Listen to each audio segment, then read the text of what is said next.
नमः शिवाय। प्यारे भक्तों, आज आप सभी श्रवण करें सोमवार व्रत की महापुण्य फल देने वाली कथा। सोमवार का व्रत चंद्रदेव और भगवान भोलेनाथ की अर्चना हेतु किया जाता है। इस व्रत को श्रद्धा पूर्वक करने से मानसिक कलेशों से छुटकारा मिलता है एवं सभी मनोकामनाएं पूर्ण होती है। सोमवार के दिन उपवास रखकर भगवान शंकर, माँ पार्वती की पूजा अर्चना करनी चाहिए तथा दिन में एक बार भोजन करना चाहिए। सोमवार का व्रत रखने से स्त्रियों को पति पुत्र का सुख मिलता है। अब आइए हम श्रवण करते हैं सोमवार व्रत की पौराणिक कथा। कथा को बड़े ही श्रद्धा प्रसन्नचित मन से पूरा अवश्य सुनेगा और दूसरे भक्तों के पास भी शेयर कीजिएगा और कमेंट बॉक्स में हर हर महादेव अवश्य लिखेगा। कथा इस प्रकार है। प्राचीन समय में काशी के समीप एक नगरी थी जो जंगलों से घिरी हुई थी। इसी नगरी में नंदी नाम के एक धनिक वैश्य रहते थे। वे धर्म कर्म में विश्वास करते थे और श्रद्धा भक्ति भाव से भगवान का चिंतन करते थे। उनका नियम था कि वे जंगल के मंदिर में प्रतिदिन पूजा करने जाते थे, दान करते, गरीबों की सहायता करते। एक दिन की बात है, एक दिन शिकारी उस मंदिर के समीप से गुजर रहा था। दोपहर की धूप तन जला रही थी। मंदिर के प्रांगण में छायादार वृक्ष और स्वच्छ सरोवर देखकर वह वहीं ठहर गया। तभी उसकी दृष्टि भगवान की मूर्ति पर पड़ी तो एकटक वह उस दिव्य स्वरूप में खो गया। जाने कहाँ से उसके अंतर्मन में प्रेरणा हुई कि वह भगवान की पूजा करे। वह उठा और वहीं एक बेलपत्र पड़ा था, उठा लिया और अंदर पहुंचा। बेलपत्र को वहीं रखकर वह सरोवर में से अंजलि भर पानी लाया। पानी से स्नान कराकर उसने बेलपत्र चढ़ा दिया। फिर अपनी बुद्धि के अनुसार अपनी हथेली दांतों से काटकर रक्त चढ़ा दिया। पूजा से निवृत्त होकर वह पेड़ के नीचे लेटा तो उसे भूख प्यास नहीं लग रही थी, जबकि वह सुबह का भूखा था। इसे भगवान का ही चमत्कार समझकर उसने रोज वहां आकर पूजा करने का निश्चय किया। दूसरे दिन प्रातःकाल नंदी वैश्य पूजा करने आए। मंदिर में सड़ा हुआ बेलपत्र और खून के छींटे देखकर वह अबाक रह गए। यह अमंगल कार्य किसने किया? ऐसा भ्रष्ट विघ्न पहले तो कभी नहीं हुआ। अवश्य मेरी पूजा में कोई त्रुटि रह गई है। ऐसा सोचकर उन्होंने मंदिर को धो पोंछकर स्वच्छ किया और अपनी पूजा की। तत्पश्चात घर लौटकर अपने पुरोहित को यह सब बताया। अवश्य कोई दुष्ट जंगली होगा। कल मैं स्वयं चलूँगा और उसे डांटूंगा कि ऐसा अनर्थ करने से महादेव रुष्ट हो जाएंगे। पुरोहित ने कहा। अगले दिन दोनों पूजा सामग्री लेकर मंदिर पहुंचे। वहां कल जैसी ही स्थिति आज भी थी। नंदी वैश्य और पुरोहित ने मंदिर को फिर साफ किया और शिव के महामंत्र का जाप किया। वेद मंत्रों की धुन से आसपास का वातावरण गूंज उठा, परंतु दोनों की दृष्टि मंदिर आने वाले मार्ग पर लगी थी। शिकारी दोपहर के समय आ गया। शिकारी की भयंकर आकृति देखकर दोनों भयभीत हो गए। ऐसे खूंखार मानव से जो राक्षस सदृश लग रहा था, डर जाना स्वाभाविक था। दोनों ही भगवान रुद्र की विशाल मूर्ति के पीछे जा छिपे। उनकी आंखों के समक्ष ही उस जंगली ने उनकी पूजा नष्ट भ्रष्ट कर दी। अपनी पूजा शुरू की, जल से स्नान कराया और बेलपत्र चढ़ाकर अपनी घायल हथेली में पुनः चाकू मारा तो रक्त के साथ मांस भी निकल पड़ा। दोनों चीजें पूर्ण भाव से प्रभु को अर्पित कर दी। फिर साष्टांग दंडवत करके चला गया। महाराज, ये तो कोई राक्षस है। नंदी वैश्य बोले, इसे तो किसी ज्ञान, प्रलोभन या भय से नहीं रोका जा सकता। ऐसी चेष्टा भी करते हैं तो यह निर्दयी जीवित न छोड़ेगा। सत्य कह रहे हैं आप। यह मूर्ख है तो क्या करे? भगवान को यूं ही अपवित्र होने के लिए छोड़ दे?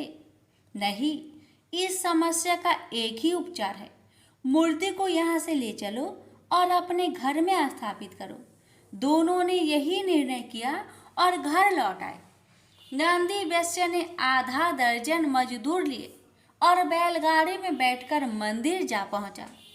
एक दुष्ट जंगली मंदिर को अपवित्र करता है। समझाने पर भी नहीं मानता, इसलिए मूर्ति को घर ले चलो। नंदी ने अपने मजदूरों से कहा। तत्काल मूर्ति को उखाड़ लिया गया और बैलगाड़ी में लादकर नगर में लाया गया। नंदी वैश्य ने पूर्ण विधि विधान से मूर्ति को वैद्य मंत्रोपचार के साथ अपने घर में स्थापित किया। रात भर मूर्ति के समक्ष भजन कीर्तन होता रहा। दूसरे दिन शिकारी अपने निर्धारित समय पर पूजा करने पहुंचा तो मूर्ति को वह न देखकर सन्न रह गया। ए भगवान, कहाँ गए? लगता है कि कहीं छुप गए। शिकारी ने मंदिर का कोना कोना छान मारा। भगवान वहां कहीं भी न थे। वह वहीं बैठकर जोर जोर से रोने लगा। हे शंभो! वह भाव विह्वल होकर रोने लगा। मुझे क्यों त्याग दिया भगवान? मुझसे क्या भूल हो गई जो आप इस तरह मुझे छोड़कर चले गए? मैंने तो कोई अपराध नहीं किया। यदि भूलवश कोई अपराध हो भी गया है तो मुझे क्षमा कर दो प्रभु। मैं आपकी पूजा के लिए व्याकुल हूँ भगवान। वहाँ होते तब तो उत्तर देते। शिकारी ने उस मूर्ति स्थल को ही भगवान की संज्ञा दी और अपनी पूजा प्रारंभ कर दी। हे जगन्नाथ, बिना आराध्य के कैसी पूजा? परंतु मैं विवश हूँ। मेरा आवेग नहीं रुकता। मेरी यह पूजा स्वीकार करो और तत्पश्चात मैं अपने प्राण त्याग दूंगा, क्योंकि बिना स्वामी के दास कैसे जीवित रह सकता है। उसने बेल पत्र और जल चढ़ाकर अपने हाथ से मांस काटकर रक्त सहित उसी स्थान पर समर्पित कर दिया जहाँ पहले मूर्ति थी। फिर सरोवर में स्नान करके अखंड ध्यान में बैठ गया। उसके हृदय में कोई कामना नहीं रही थी। दिन प्रतिदिन उसका ध्यान सघन हो रहा था। उसके हृदय में ओम ओम की धुन प्रतिध्वनित हो रही थी कि रात की कठिन साधना श्वास से विरत होकर प्राण में पहुंच गई थी। कैलाशवासी महादेव अपनी समाधि में लीन थे। जब भक्त की प्राणयुक्त पुकार उनके मर्म से टकराई तो भगवान भोलेनाथ ने समाधि छोड़ दी और दिव्य दृष्टि से चहु और देखा कि रात को निष्काम भक्ति करते देखा तो दौड़े उसके समक्ष पहुंचे। वत्स, आंखें खोलो, मैं तुम्हारे समक्ष हूँ। तुम्हारे कठिन तप और भक्ति भाव से मैं अति प्रसन्न हूँ। तुम अपनी अभिलाषा व्यक्त करो। भगवान रुद्र ने प्रेम पूर्वक कहा। किरात ने आंखें खोली तो समक्ष अपने आराध्य को देखा। भगवान वह विह्वल होकर उनके चरणों से लिपट गया। अपने दर्शन देकर मुझे कृतार्थ किया। मैं सिर्फ इतनी अभिलाषा रखता हूँ कि मैं सदैव आपके ध्यान, भक्ति और सेवा में निरत रहूं। तथास्तु, आज से तुम मेरे पार्षद हुए। मैं तुम्हें अपनी सेवा में लेता हूँ। किरात प्रसन्नता से नाच उठा। उसकी यह दशा देखकर भोले भंडारी भी डमरू बजाने लगे और सुंदर नृत्य कर उठे। उनका डमरू बजा तो देवी देवताओं ने भी अन्य वाद्य यंत्रों से उस आनंद पूर्वक स्थिति का आनंद बढ़ा दिया। तीनों लोकों में ओम ओम की प्रतिध्वनि हो रही थी। शंख, मृदंग, ढोलक इत्यादि की सुरीली लय से सर्वत्र आनंद उमड़ उठा। शिव भक्तों में तो जैसे आनंद का बाढ़ आ गई। चहु और बम भोले गुंजयमान हो रहा था। नंदी वैश्य भी अपने घर में बैठे थे। जब उन्होंने सुना कि जंगल वाले मंदिर पर स्वयं देवाधिदेव डमरू बजाकर नृत्य कर रहे हैं, तो वह नंगे पांव ही दौड़ते चले गए। मंदिर पर अपार भीड़ एकत्र थी। कितना विहंगम दृश्य था।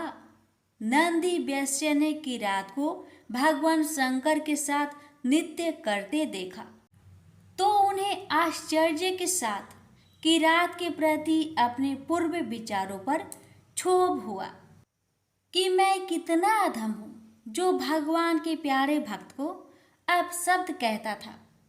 मैंने ही उसे उसके आराध्य की पूजा न करने देने का निष्फल प्रयास किया। नंदी वैश्य दौड़कर किरात के चरणों से लिपट गया। हे महात्मन, मेरा अपराध क्षमा करो। मैंने ही भगवान की मूर्ति ले जाने का अपराध किया। मैं अधम हूँ, मुझे क्षमा करो। उठो मेरे प्रेरक। किरात ने नंदी को उठाया। तुम्हारी ही कृपा से तो मुझे जैसे अबुद्धि को भगवान के साक्षात दर्शन हुए। मैं तुम्हारा ऋणी हूँ। तुम महान हो भक्त, तुम्हारी भक्ति श्रेष्ठ है। अब तुम ही मेरा उद्धार कर सकते हो। मैं तुम्हारी शरण में हूँ। किरात ने उन्हें भोलेनाथ के समक्ष प्रस्तुत किया। हे महाकाल, भोलेनाथ ने कहा, यह कौन है? मैं इसे नहीं पहचानता। नाथ, यह आपके परम भक्त है। प्रतिदिन आपकी पूजा करते हैं। मुझे स्मरण नहीं। मुझे तो केवल तुम ही याद हो। तुम ही मेरी प्रेमी हो। मैं तो उनका मित्र हूँ, तो निष्काम हृदय से मेरा सुमिरन करते हैं। हे जगत पिता, मैं आपका भक्त हूँ और आप मेरे गुरु हैं, मित्र हैं। आपने मुझे स्वीकार किया, इन्हें भी स्वीकार कीजिए। भक्त की इच्छा भगवान पूर्ण ना करे। भक्त किरात ने नंदी को स्वीकार किया तो भगवान जगन्नाथ कैसे अस्वीकार करते? तथास्तु महादेव ने कहा। नंदी वैश्य प्रसन्नता से प्रभु के चरणों में गिर गए। यही किरात और नंदी वैश्य भगवान के गण नंदी और महाकाल के नाम से प्रसिद्ध हुए। प्रेम से बोलिए हर हर महादेव। माता पार्वती की जय। एक बार भगवान शिव भगवती पार्वती के साथ कैलाश के शिखर पर विहार कर रहे थे। उस समय पार्वती का सौंदर्य खिल रहा था। उस सौंदर्य को देखकर भगवान शिव मन ही मन सोचने लगे कि नारी का जन्म अत्यंत शोभनीय है।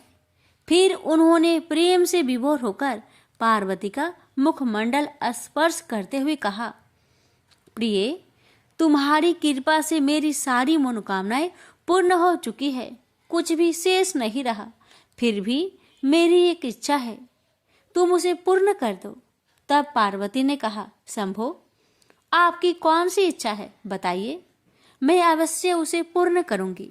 अब शिव ने अपनी इच्छा बताते हुए कहा, देवी, मेरी इच्छा है कि तुम मृत्यु लोक में पुरुष का रूप में अवतरित हो और मैं स्त्री रूप में अवतरित होऊंगा।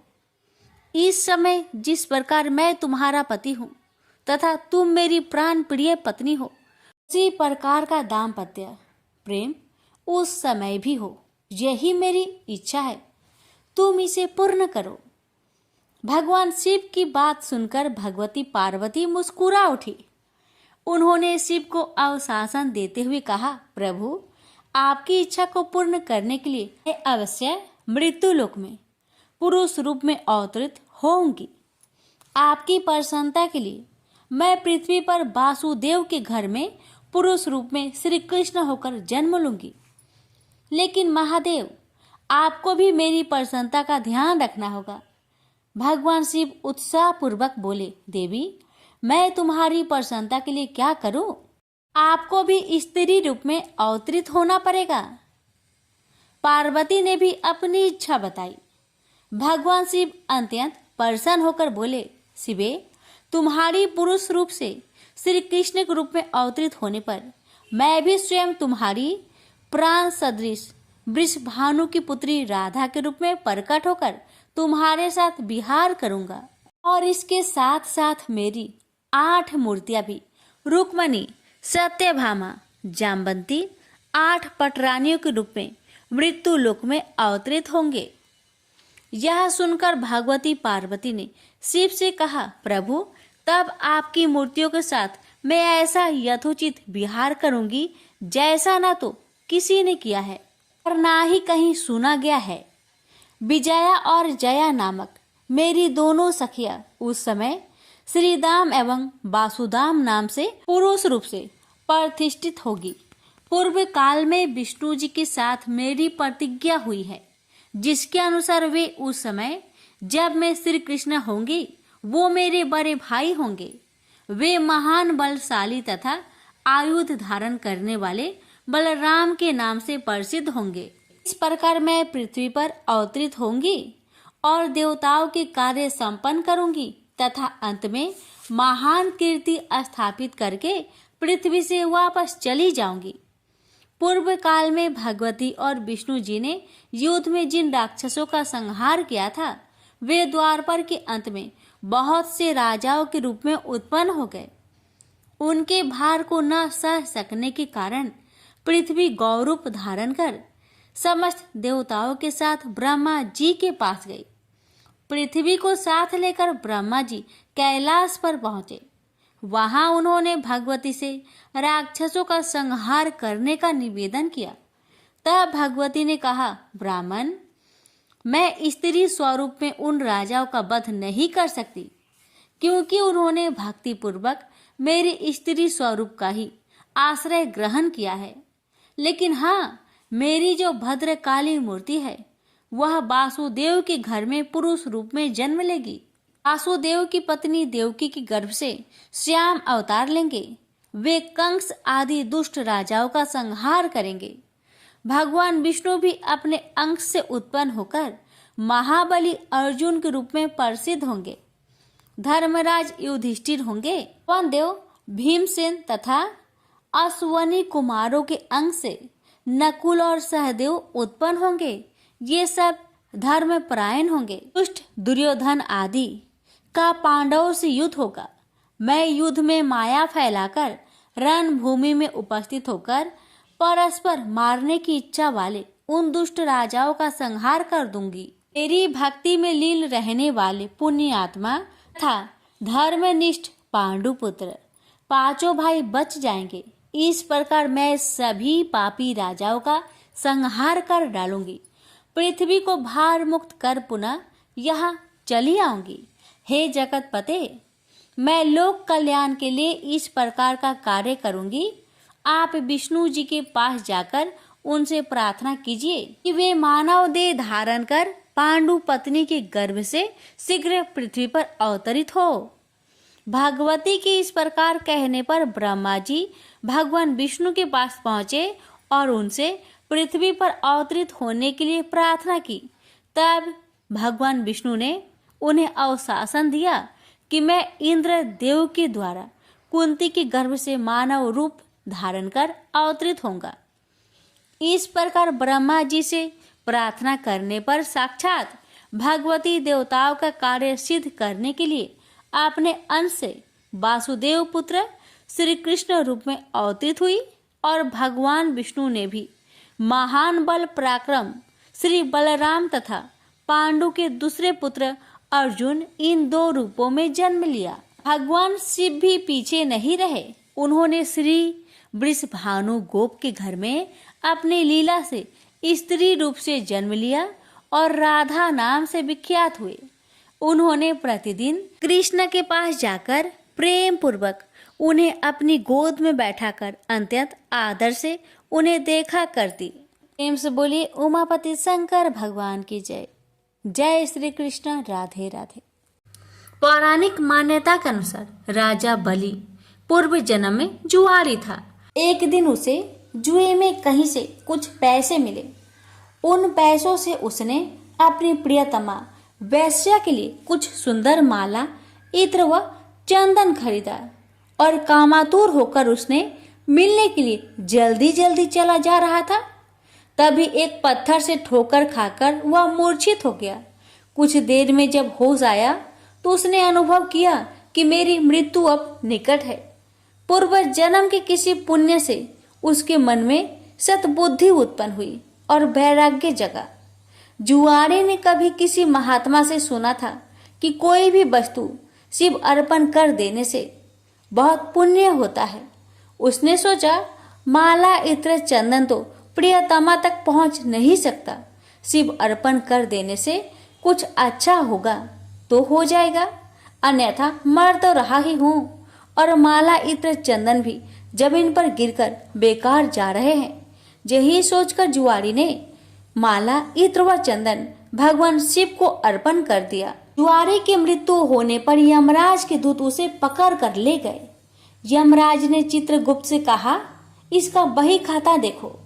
चित्रगुप्त ने कहा, यह तो जन्म जन्मांतर का पाप ही है। बस अभी अभी थोड़ी देर पहले जुए में जीते पैसे से इसने वैश्य के लिए माला, इत्र व चंदन खरीदा था। जब ठोकर खाकर गिरा तो इसने मृत्यु के निकट देखी और सोचा कि माला आदि चीजें बेकार जा रही है तो उसे शिव अर्पण कर दिया। यह कोई भगवान को माला अर्पण करने वाला तो था ही नहीं, न ही इसने भगवान के लिए माला खरीदी थी। बस यही इसका पुण्य है। यमराज ने कहा, यह तो इसका पुण्य ही माना जाएगा। यमराज ने जुआरी से पूछा, पहले तुम पुण्य का फल भोगे हो या पाप का? जुआरी ने कहा, मैं तो जन्म जन्मांतर का पापी हूँ। पाप का फल भोगने में पता नहीं कितना समय लगे, इसलिए मैं पहले पुण्य का फल भोगना चाहता हूँ। भगवान शंकर की कृपा से जुआरी बन गया इंद्र। राज ने कहा, शिव अर्पण के पुण्य से तुम 3 घड़ी के लिए इंद्रलोक के मालिक बन गए हो। भगवान शिव के बिना भक्ति की आराधना से जमीन में गिरी हुई गंध पुष्प से एक महापातक को कितना बड़ा फल मिला। जो लोग श्रद्धा और भक्ति के साथ भगवान शिव को गंध, पुष्प व जल अर्पण करते हैं, उनकी आराधना करते हैं, तो उन्हें सहज मुक्ति मिलती है। उसी समय देवगुरु बृहस्पति आए और जुआरी को ऐरावत हाथी की पीठ पर बैठाकर इंद्रलोक ले गए। जुआरी जब इंद्र आसन पर बैठा, अप्सराएं नृत्य करने लगी, गंधर्व गान करने लगे। उन गंधर्वों में नारद जी भी थे। यह देखकर उन्हें हंसी आ गई। जुआरी ने कहा, इंद्र के दरबार में वे आदमी, बताओ क्यों हंसते हो? नारद जी ने कहा, जुआरी, तू जीवन प्रयत्न जुआ खेलता रहा। तूने यही सोचा कि शिव अर्पण करने से कुछ होता होगा तो हो जाएगा, न होगा तो मर तो ही रहा हूं, और माला, इत्र आदि भी बेकार ही जा रहे हैं। आज इसका परिणाम यह हुआ कि तुम 3 घड़ी के लिए ही सही इंद्रलोक के स्वामी बन गए, इसलिए मुझे हंसी आ रही है। नारद जी की बात सुनकर जुआरी के ज्ञान चक्षु खुल गए। ज्ञान की चिंगारी जब पाप के ईंधन पर गिरती है तो पाप जलते हैं। जुआरी सिंहासन से उतरा और नारद जी से कहा, गुरुदेव, अब भगवान शंकर के अलावा कोई शरण नहीं है। हम सारे इंद्र आसन पर ही तुलसी रख देते हैं। शिव के समान देव नहीं, शिव के समान गति नहीं, शिव के समान दाता नहीं है, शिव के समान योद्धा नहीं है। इतना कहकर जुआरी ने स्वर्ग की निधियों का ऋषियों को दान करना शुरू कर दिया। उसने ऐरावत हाथी, अगस्त्य जी को उच्च श्रवण नाम का घोड़ा, विश्वामित्र को कामधेनु गाय, महर्षि वशिष्ठ को चिंतामणि रत्न, गालवल जी को और कल्प वृक्ष कौंडिन्य मुनि को दे दिया। भगवान शंकर को प्रसन्न करने के लिए जुआरी ने कुछ ही देर में सारा इंद्रलोक दान कर दिया। तभी 3 घड़ी बीत गई। वह फिर यमलोक पहुंचाया गया। जब इंद्र वापस आए तो अमरावती ऐश्वर्य शून्य थी। इंद्र स्वर्ग के सारे ऐश्वर्य, एरावत हाथी, कामधेनु, परिजात पुष्प आदि को न देखकर क्रोधित हो गए और पूछने लगे, ये सब कहाँ चले गए? तब देवगुरु बृहस्पति बोले, सब कुछ जुआरी ने दान दे डाला। बड़ी भारी सत्ता मिलने पर जो परमार्थ में न पड़कर सत्कर्म में लगे रहते हैं वे ही धन्य हैं। वे ही भगवान शंकर के प्रिय भक्त है। इंद्र स्वर्ग की निधियों को वापस लाने में अपने कार्य को सिद्ध करने के लिए देवगुरु बृहस्पति को लेकर यमराज के पास समयनीपुरी पहुंचे और जुआरी की शिकायत करने लगे। यमराज ने जुआरी से अपना पक्ष रखने को कहा। जुआरी ने कहा, हमको जो करना था हमने कर लिया, अब आपको जो करना हो वह आप कर लो। यमराज ने इंद्र से कहा, आप बूढ़े हो गए हैं किंतु अभी तक आपके राज्य से संबंधित आसक्ति दूर नहीं हुई है। जुआरी का पुण्य आपके 100 यज्ञों से ही कहीं महान है। जाइए ऋषियों के चरणों में पड़कर या धन देकर अपने रत्न लौटा लीजिए। यमराज ने जुआरी से कहा, दान का पुण्य भूलोक में ही होता है, स्वर्ग में दान नहीं करना चाहिए, इसलिए तुझे नरक की यातना भोगनी ही होगी। तब चित्रगुप्त ने यमराज से कहा, इसने भगवान शिव के नाम पर ऐसे उत्तम ऋषियों को इतनी बहुमूल्य वस्तुएं दी है, तब इसे नरक की यातना क्यों भोगनी पड़ेगी? शिव के नाम पर स्वर्गलोक, मृत्युलोक या कहीं पर भी कुछ दिया जाए तो उसका अच्छा फल मिलता है। इसके जितने भी पाप थे वे सब भगवान शिव के प्रसाद से भस्म होकर पुण्य में परिणित हो गए हैं। यमराज सोचने लगे, अब ये जुआरी नरक नहीं जाएगा, अब तो यह इंद्र ही होगा, क्योंकि इस बार तो इसने विधिवत पूरा इंद्र लोक ही दान कर दिया है। उसी पुण्य के प्रभाव से वही जुआरी अगले जन्म में महान भक्त प्रहलाद का पुत्र राजा बलि हुआ। यहाँ पर भी वह पूर्व जन्म के शिव पूजन के पुण्य से इतना त्यागी हुआ कि गुरु शुक्राचार्य के मना करने पर भी उसने भगवान वामन को अपना सर्वस्व समर्पित कर दिया। वामन भगवान राजा बाली से बोले, हम तुम्हें क्या दे? बाली ने कहा, भगवान हमारी जिधर भी दृष्टि जाए उधर हम आपका ही दर्शन करें। राजा बलि की बैठक के 52 दरवाजे हैं। भगवान ने सोचा, न जाने किस दरवाजे पर बाली की दृष्टि चली जाए। यही सोचकर 52 दरवाजे पर शंख चक्र गदा पद्म धारण किए हुए ब्रह्मांड के स्वामी पहरेदार के रूप में विराजमान हो गए।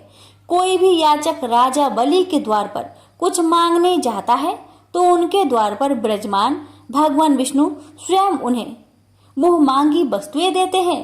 इसलिए प्रहलाद जी ने भगवान की स्तुति करते हुए कहा, इंद्र कुबेर आदि देवताओं के द्वारपाल तो आप कभी नहीं बने, परंतु आप हम असुरों के द्वारपाल बन रहे हैं। इससे लगता है कि आप हम असुरों के पक्षपाती हैं। इस प्रसंग से गीता में भगवान का यह कथन सत्य सिद्ध हो जाता है कि पत्र पुष्प फल जल जो कुछ भी भगवान के लिए अर्पित किया जाता है वह अनंत गुना होकर वापस आता है। प्रेम से बोलिए, हर हर महादेव, माता पार्वती की जय, विष्णु भगवान की जय। कथा इस प्रकार है। बैजू निहायत ही सीधा और सरल इंसान सवेरे शाम जानवर चराता और बाकी का समय मंदिर की साफ सफाई में। पुजारी बाबा 2 महीने के लिए तीर्थ में जा रहे थे। बैजू को बुलाया और कहा, बैजू, मंदिर की सारी जिम्मेदारी तुम्हारे ऊपर है और एक बात, भोलेनाथ को भोग लगाए बिना खुद भोजन मत ग्रहण करना। बैजू दूसरे दिन नहा धोके जैसे तैसे बन पड़ा। भोजन तैयार करके भोलेनाथ के सामने थाली लेके हाजिर। बाबा भोजन कर लो। बाबा तस से मस नहीं हो। सवेरे से शाम हो गई, न बाबा ने भोजन ग्रहण किया और न ही बैजू ने। 2-3 दिन यही सिलसिला चला। चौथे दिन बैजू का धीरज टूट गया। पास पड़ी लाठी उठाई और जाकर दिया शिवलिंग पे। तत्काल भोलेनाथ हाजिर, पीठ मलते हुए। बोलो बैजू, क्या बात है? 4 दिन से तुम्हारे चक्कर में बिना कुछ खाए पिए गुहार लगाए रहे हैं, सुनाई नहीं पड़ा? और लाठी जकड़ा नहीं की हाजिर? चलो भोजन करो तो हम भी कुछ खाए। बेचारे भोलेनाथ पीठ मल दे चुपचाप आनंद के अतिरिक्त में डूबे। कच्चा पक्का जैसा भी था खाने लगे। बैजू ने कहा, बाबा कस के लगा है, तुम रुको यहीं पर।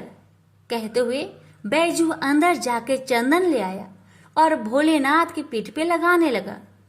भोजन उपरांत भोलेनाथ जब चलने लगे तो बैजू बोला, कल समय से आ जाना। बाबा ने कहा, ठीक है, बिल्कुल बैजू, मैं चल आऊंगा।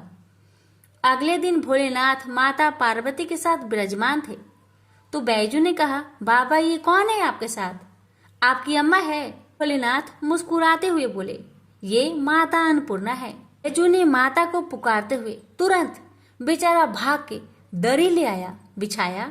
अंदर से 2 थाली में भोजन लेके हाजिर हुआ। भोलेनाथ ने पूछा, बैजू तुम्हारे लिए भोजन बचा है ना? बैजू क्या बताता, बोला, हाँ बाबा, आप चिंता ना करो, बहुत भोजन है। आनंद में डूबे आश्रुपूरित नेत्र से भोजन खत्म किया। तीसरे दिन फिर माता पार्वती के साथ विराजमान, वो भी समय से पहले। बैजू हकबकाया, बाबा आज इतनी जल्दी कैसे आ गए? माता पार्वती मुस्कुराई और बोली, बैजू आज खाना मैं बनाऊंगी। लाख मना करने के बावजूद बैजू की एक न चली। माता पार्वती ने भोजन तैयार किया और 3 थाली में सजा के ले आई। भोजन शुरू। बैजू ने जिंदगी में ऐसा स्वादिष्ट भोजन किया न था।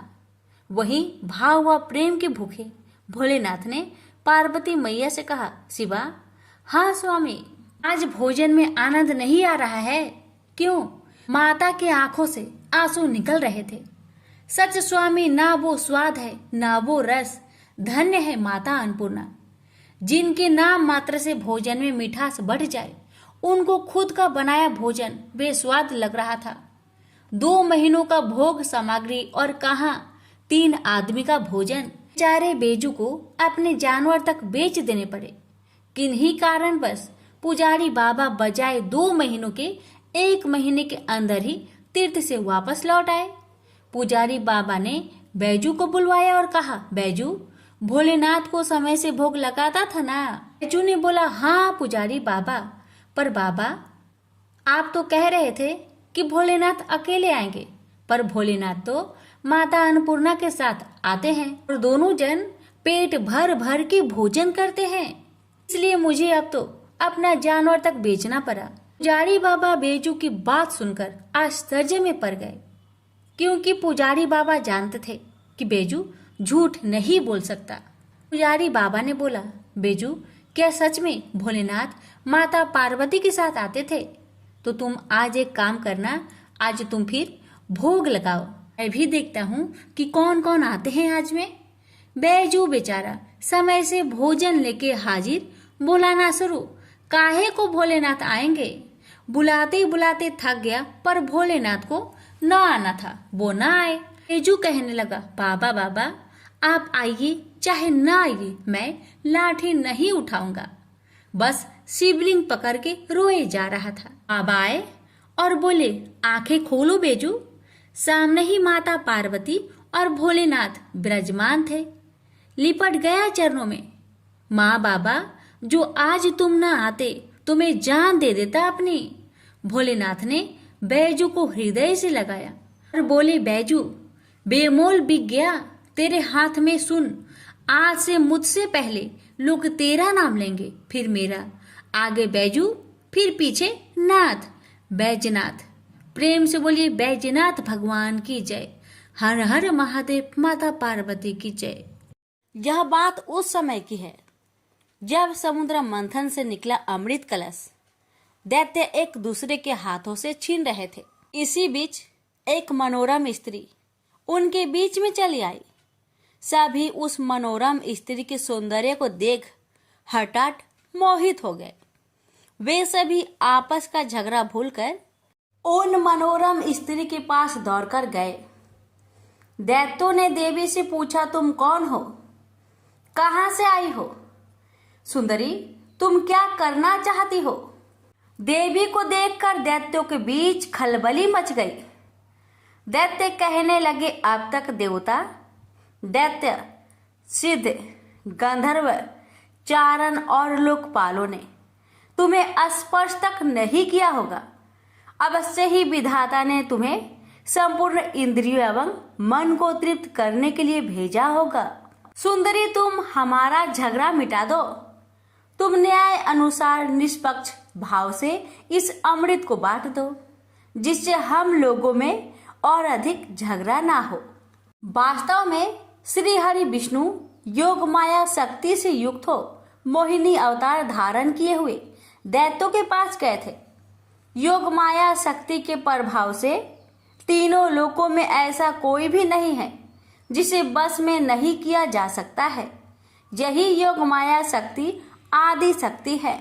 दैत्यों की प्रार्थना पर तीनों लोकों को मोहित करने में समर्थ मोहिनी देवी ने दैत्यों को हंसकर कहा, मैं माया हूं तथा आप महर्षि कश्यप के संतान हैं। मुझे न्याय का भार क्यों दे रहे हैं? बुद्धिमान पुरुष को स्वेच्छाचारी स्त्रियों पर कभी विश्वास नहीं करना चाहिए। मोहिनी देवी की परिहास भरी वाणी दैत्यों को और अधिक आश्वस्त कर गई और उन्होंने अमृत से भरा कलश उनके हाथों में दे दिया। मोहिनी देवी ने अमृत का कलश अपने हाथ में ले दैत्यों से कहा, मैं जो भी करूं, फिर चाहे वो उचित हो या अनुचित, अगर तुम्हें स्वीकार हो तो तुम्हें अमृत बांट सकती हूँ। उनकी मोहयुक्त मीठी बात सुनकर सभी दैत्य देवी मोहिनी की प्रस्ताव पर सहमत हो गए। मोहिनी देवी ने अगले दिन अमृत पान करने की सलाह दी। मोहिनी देवी के आदेश अनुसार अगले दिन समस्त दैत्य स्नान कर अमृत पान करने हेतु पंक्ति में बैठे। देवता भी वहां आकर बैठ गए। मोहिनी देवी अमृत के कलश हाथ में लेकर आई। वे बड़ी ही सुंदर साड़ी पहनी हुई थी। आंखें नशीली हो रही थी। कलश के समान स्तन तथा गज सावक के सूंड के समान जंघाएं थी। देवी के स्वर्ण नूपुर अपनी झंकार से सभी को मोहित कर रही थी। सुंदर कानों में कुंडल थे तथा उनकी नासिका कपोल तथा मुखा रविंद्र बहुत ही मनोरम थे। बाद में भगवान के इस मोहिनी अवतार ने देवों को अमृत पान करवाया और दैत्य के साथ छल किया। उधर जब भगवान शिव ने सुना कि श्री हरि ने दैत्यों को मोहित कर देवताओं को अमृत पिलाने के लिए स्त्री रूप धारण किया, वे उस स्थान पर गए जहां भगवान श्री हरि निवास करते थे। वहां जाकर शिव जी ने भगवान श्री हरि की स्तुति वंदना की। श्री हरि ने शिव जी को दैत्यों को मोहित करने वाले मोहिनी रूप दिखाया।